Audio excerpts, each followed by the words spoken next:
ওয়ালাইকুম ফ্রেন্ডস, কেমন আছেন? আশা করি সকলে ভালো আছেন।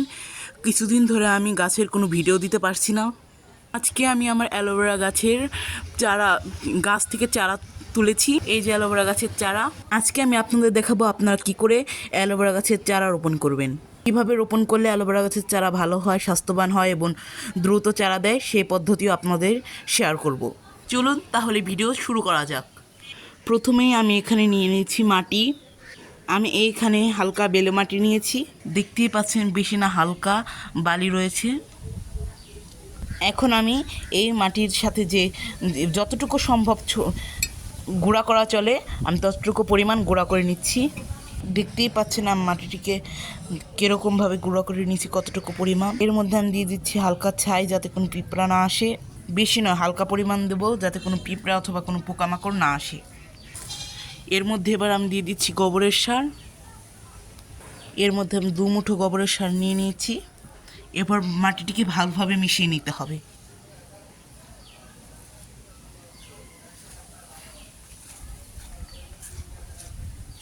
দেখতেই পাচ্ছেন ছাই, গোবরের সার এবং হালকা বেলে মাটির সংমিশ্রণে কী সুন্দর একটা মাটি তৈরি হয়ে গেছে। এই মাটিতে আমাদের অ্যালোভেরা গাছ ভীষণ সুন্দর হবে, ভীষণ ভালো হবে এবং নতুন চারা আনতে সাহায্য করবে এবং অ্যালোভেরা গাছ স্বাস্থ্যবান হবে।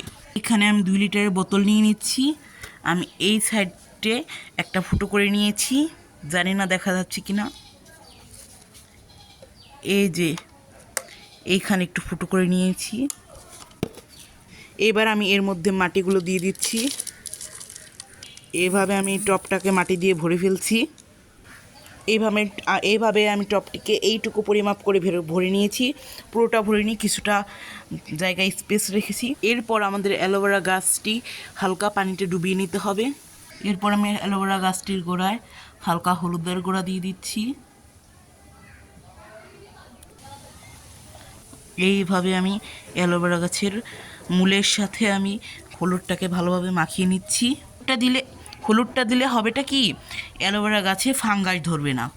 এইভাবে গোড়ার সাথে ভালোভাবে হলুদটা মিশিয়ে নেওয়া হয়ে গেলে, এখানে দেখতে পাচ্ছেন আমি যে টবটার মধ্যে গাছ লাগবো তার মধ্যে আমি হালকা হলুদের গুঁড়া দিয়ে দিচ্ছি। এবার আমি এইভাবে করে টেপে জায়গা বের করে নিচ্ছি। এর মধ্যে এবার আমি গাছটিকে লাগিয়ে নিচ্ছি। এইভাবে আমি অ্যালোভেরা গাছটিকে লাগিয়ে নিচ্ছি।